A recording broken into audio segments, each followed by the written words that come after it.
Hear from our mentors, borrow a journey and discover your own. This is the TUC Homegrown Project, our EduVenture Human Library series.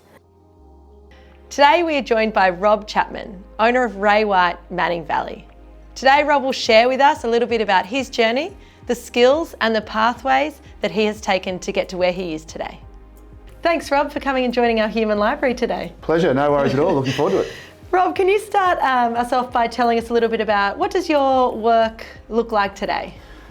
My job, I'm in the agency business, so real estate. So that for me is a cross section of things, I guess. We go from residential to rural. Being the business owner, there's quite a lot of compliance and work that has to be done behind the scenes. So yeah, it's a very varied role, I suppose. Yeah, so there's no one thing that I do more of than another. Yeah. Excellent. And Rob, how did you get to where you are today in real estate? Where did you grow up and what's been your pathway to land you here in the Manning Valley? So I guess I grew up out at Tamworth, out there, went away to school, and then the wool price in, the crash in the wool price in 1992 brought me home from boarding school, and I guess that was a life lesson for me, seeing mum and dad go through that change of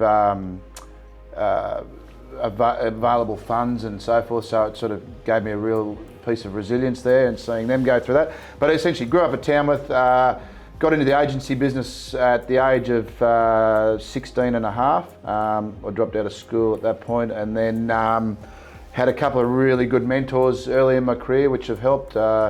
Took me through Queensland, and then I spent some time overseas, which I think is great for any young person if they can. You don't have to have heaps of money to do that. You can do it on a shoestring, but the life lessons that gives one is outstanding. So that was that, and here we are today. Turned up here in 2002. I drove from Roma, funnily enough, in central Queensland, across the bridge. I hadn't seen a river that wide for a while, pretty much ever. And thought, here we are, this looks good. So 3 weeks later, owned a business, didn't know a soul. Amazing, well done. And so throughout that time, what are some skills that you've used to get you to where you are today? Look, I think some of the early teachings that I got and mentorship was be genuine with people, be as you are, and not try to be false in that situation. Treat people as you would like to be treated yourself. Just being honest is important.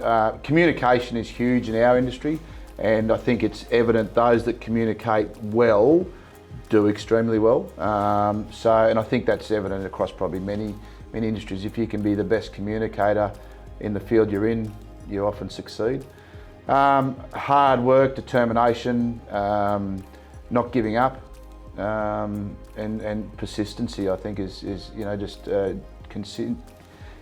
life's a long journey, so it's something that you should know what you're going to end up being from the get-go, and it's ever evolving. So I think there are a few things that I've learned. Amazing, yeah, fantastic.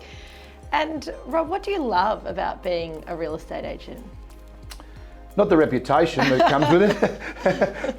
It's funny, I think one of the things that I hope when I depart this world after my time in the agency business is that people can reflect back and go, that was a good business, he was a good guy, it wasn't the typical perception of a real estate agent. So that's sort of what probably drives me a little bit. But I love the contact with people, the difference in interactions, like not every client's the same. You're forever working on your dialogue, you're forever working on how to get the best outcome for your client. It's not one size fits all, and I think that's what I really love about the industry. There's lots of challenges, and there's good and bad business, but all in all, I think they're the things that really sort of drive me, is just that constant sort of variance in the industry. Yeah, excellent. And so what do you think are your personal values that are reflected in your work?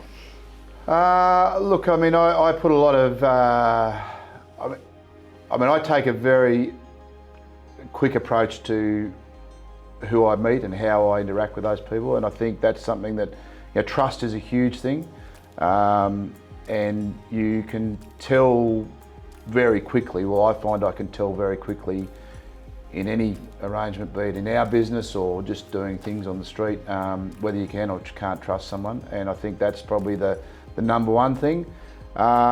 Do what you say you're going to do is super important. Plenty of people say, oh, I'll do this, I'll do that, and never follow through with it. So I think consistently doing that.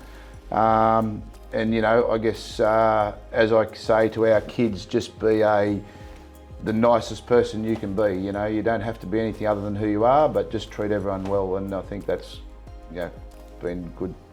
Excellent. Stood me well. And that leads me beautifully into our last question. What's a really key piece of advice that you would give to maybe your younger self if you were going again, or a younger student? Probably, look, key piece of advice is just, I think just again, be yourself and be the best person you can be. Always try to learn from someone else. You never stop learning. Don't think that what you start out to do today is going to be what you're going to do for the rest of your life. Don't pigeonhole yourself. There's probably a lot of advice in that. but the reality of it is, I think just, enjoy what you do. Let's enjoy what you do. So. Excellent. Well, thank you. Thanks for joining us this morning, Rob. That's great, Gemma. I hope it's been of help, and hope someone gets something out of it. Amazing. Thank you so much. Thank you.